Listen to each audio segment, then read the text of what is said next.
Hello friend, थपकी प्यार के episode number 361 में आगे बढ़ने से पहले आप हमारे चैनल को सब्सक्राइब कर दें। इधर श्रद्धा थपकी पे इल्ज़ाम लगाती है कि सब तुम्हारे वजह से हो रहा है। तभी वसुंधरा जी आती है और कहती है कि तुम्हें शर्म नहीं आ रही है? अपनी गलती छुपाने के लिए तुम थपकी पे इल्ज़ाम लगा रही हो, निकल जा मेरे घर से। तभी ध्रुव कहता है कि मेरी पत्नी कहीं नहीं जाएगी। तभी वसुंधरा जी को कहता है कि आपने भी तो गलती किया है, तो आप हैं ना इस घर में, तो मेरी भी पत्नी इस घर में रहेगी। तभी बयान जैसे बोलता है तो कहता है तुम तो बीच में बोलना ही नहीं और सब तुम्हारे कारण हो रहा है। तभी जो थपकी होती है वो भी एकदम सॉल्व हो जाती है और जो ध्रुव होता है वो सभी को बोलता है कि जब सब कोई गलती करके इस घर में रह सकते हैं तो मेरी पत्नी श्रद्धा क्यों नहीं रख सकती है? वो भी नॉर्मल सी गलती की है, वो भी रह सकती है। तभी दादी माँ कहती हैं कि ठीक है, जैसे ध्रुव तुम अपनी माँ को माफ़ नहीं कर सके, वैसे हम भी श्रद्धा को माफ़ नहीं करेंगे, भले ही वो इस घर में रहेगी तो क्या। तभी बाबूजी बोलते हैं कि थपकी और बिहान की फिर से मैं शादी करवाऊंगा और धूमधाम से उनकी शादी होगी, हर एक रीति रिवाज से होगी, तब उनके रिश्ते पे कोई सवाल नहीं उठाएगा। तभी सभी लोग घर के सभी लोग खुश हो जाते हैं। इधर नाश्ता करने के लिए सभी लोग बैठे होते हैं। तभी थपकी देखती है कि उसकी माँ आई है। तभी अपनी माँ से मिलती है और कहती है माँ आप कब आई? तभी वो बताती है कि मैं सब कुछ जान चुकी हूँ और तुम्हारी शादी होने वाली है फिर से बिहान से, तो मैं इसीलिए आई हूँ और तुम्हारे पापा नहीं आए हैं, वो भी आ जाएंगे है थपकी के पास और उससे कुछ इशारे कर रहा होता है। तभी जो प्रीति और सुमन होती है कहती हैं आज आपको जितना बात करना है कर लीजिए और कल से आपको बात नहीं करना है, क्योंकि आपका और आप दोनों शादी के दिन ही मिलेंगे। इधर श्रद्धा जो होती है कहती है कि मैं चाहती हूँ कि इस शादी की तैयारियाँ कर लूँ, क्या आप लोगों को कोई माइंड ना हो तो मैं शादी की तैयारी करूँ? तभी प्रीति भाभी कहती है कि तुम क्या शादी की तैयारी करोगी, तुम तो सबकी जान लेने में पड़ी रहती हो। तभी दादी माँ कहती हैं कि ठीक है अगर करना चाहती हो। तभी वहाँ ध्रुव आ जाता है और कहता है कि मैं बिहान की शादी की तैयारी करना चाहता हूँ। तभी दादी माँ कहती है कि ध्रुव तुम कैसे कर सकते हो? तभी वो कहता है कि अरे क्यों नहीं कर सकता हूँ, मेरे छोटे भाई की शादी है और मैं ही मतलब नहीं करूँगा, मैं तो इतना अच्छा मतलब सजावट करवाऊँगा और हर एक चीज़ मैनेज करवाऊँगा कि आप सब ज़िंदगी भर याद रखेंगे। लेकिन थपकी डर रही होती है कि आखिर में बात क्या है। इधर श्रद्धा कहती है कि चलो ठीक है, थपकी का भूत तो उतर गया, तभी तो ये शादी करवाने के लिए तैयार हो गया ध्रुव। इधर थपकी को खींच के लाता है बिहान और कहता है कि थपकी चलो आज बात कर लेते हैं, नहीं तो घर वाले मिलने नहीं देंगे आज के बाद। तभी थपकी कहती है कि नहीं अभी कोई आ जाएगा। तभी वहाँ दादी माँ आ जाती है और कहती है कि तुम दोनों यहाँ पे क्या कर रहे हो? और बिहान तुम थपकी का हाथ क्यों पकड़े हुए हो? थपकी का हाथ छोड़ो और थपकी चलो मेरे साथ, क्योंकि तुम लोग को मना किया गया था ना कि तुम दोनों एक दूसरे से बात नहीं करोगे।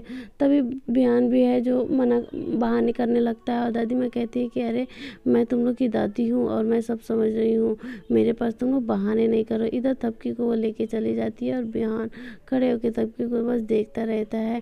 इधर बिहान अपने रूम में तैयार होता है, वही ध्रुव आता है और ध्रुव बिहान को तैयार करता है और कहता है कि बिहान मतलब पहले जो भी चीज़ें थी उसे भूल जाओ, अब नई शुरुआत करो और मैं भी अपनी ज़िंदगी की नई शुरुआत करने जा रहा हूँ। और उसे टाई उसका लगाता है और कहता है कि बिहान अच्छे से रहना थपकी के साथ। इधर जो बिहान है वो कहता है कि ध्रुव मैं तुम्हें बहुत गलत समझता था, लेकिन मुझे माफ़ कर देना भाई। फिर ध्रुव कहता है कि अरे जो हुआ सो हुआ, रह कोई बात नहीं, अब तो मैं तुम्हारी शादी ऐसे करवाऊंगा कि तुम भी ज़िंदगी भर याद रखोगे कि तुम्हारे भाई ने तुम्हारी शादी कितनी धूमधाम से करवाई थी। इधर घर वाले सभी लोग इनके रोके के लिए सभी मेहमानों का स्वागत करने के लिए खड़े रहते हैं दादी। इधर ध्रुव बिहान को तैयार करके पार्टी में लाता है। तभी ध्रुव कहता है कि थपकी देखो आ रही है। तभी बिहान जो होता है वो थपकी को देखता है तो देखते ही रह जाता है और थपकी आती है वहाँ पे और सभी लोग मतलब थपकी को वहाँ पे ले आते हैं और बिहान जो है वो मुंह उसका खुला का खुला ही रह जाता है। तभी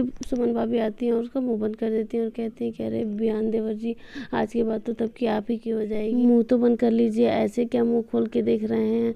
तभी श्रद्धा होती है, वो कहती है कि थपकी तुम तो बहुत प्रिटी लग रही हो। तभी थपकी कहती है कि थैंक्स श्रद्धा और श्रद्धा वहाँ से चली जाती है। इधर सभी लोग कहते हैं कि चलो रोके का रस्म हो जाए। तभी वहाँ पे जो प्रीति भाभी होती है वो कहती है कि नहीं, रोके के रस्म से पहले एक और रस्म हम लोग करेंगे, जो कि होगा कि थपकी अपनी हिंदी में बिहान की फीलिंग्स बताएगी और बिहान जो है अपनी फीलिंग्स थपकी के प्रति इंग्लिश बताएंगे। और इधर बाबूजी सबसे मिलवाते हैं बिहान और थपकी को और वो लोग खाली इंग्लिश में फटाफट बोलते हैं। तभी बिहान को कुछ समझ में नहीं आता है, लेकिन थपकी उसका जवाब दे देती है।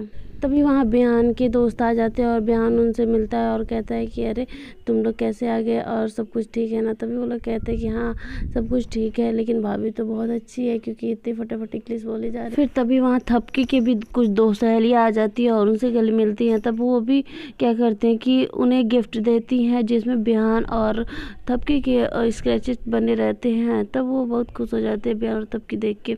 तभी वो इंग्लिश में उनकी दोस्तें बात करती हैं जिससे बिहान तो इंग्लिश बोल नहीं पाता है और थपकी उनकी बातों का जवाब फटाफट देती है और वहीं ध्रुव आ जाता है और उनकी बातों का जवाब देने लगता है। तभी बिहान वहाँ से हट जाता है और थपकी और ध्रुव और वो लोग सब लोग इंग्लिश में इधर बात करते हैं। फिर जो बिहान होता है इधर अपने दोस्तों के साथ खड़ा होता है और उसके दोस्त कहते हैं कि अरे यार थपकी भाभी से तो तुम्हारा हम लोग का थोड़ा सा भी मैच नहीं कर रहा है क्योंकि उनका लेवल बहुत हाई है, क्योंकि वो हमेशा सबसे इंग्लिश में बातें कर रही है। इधर श्रद्धा ध्रुव से कहती है कि ध्रुव तुमने मेरी गलती को माफ़ कर दिया। तभी जो ध्रुव होता है वो कहता है कि अगर अपने प्यार को पाने के लिए हम की कोई गलती करते हैं तो वो गलती नहीं होती है और उसे माफ़ कर देना चाहिए। तुम भी अपने प्यार पाने के लिए ये गलती की हो और प्यार को पाने के लिए गलती किया हुआ कोई मायने नहीं रखता है। इधर संजय भैया और प्रीति भाभी सभी लोग थपकी से कहते हैं कि थपकी तुम अपनी फीलिंग्स इंग्लिश में मतलब एक्सप्लेन करो। तभी वो थपकी जो होती है वो अपनी फीलिंग्स को बताती है और कहती है कि बिहान मेरे लिए बहुत स्पेशल है और बिहान के लिए मैं कुछ भी कर सकती हूँ। तभी बिहान की बारी आती है और सभी घर वाले कहते हैं कि बिहान अब तुम बोल के दिखाओ कि थपकी तुम्हारे लिए कितनी मायने रखती है। फिर बिहान को इंग्लिश तो बोलने नहीं आती, लेकिन वो टूटी फूटी इंग्लिश बोलता है जिससे घर वाले और बाहर वाले सभी हंसने लगते हैं तब बिहान पे। यही एपिसोड ख़त्म हो जाता है। आगे देखने के लिए आप हमारे चैनल को सब्सक्राइब कर दें।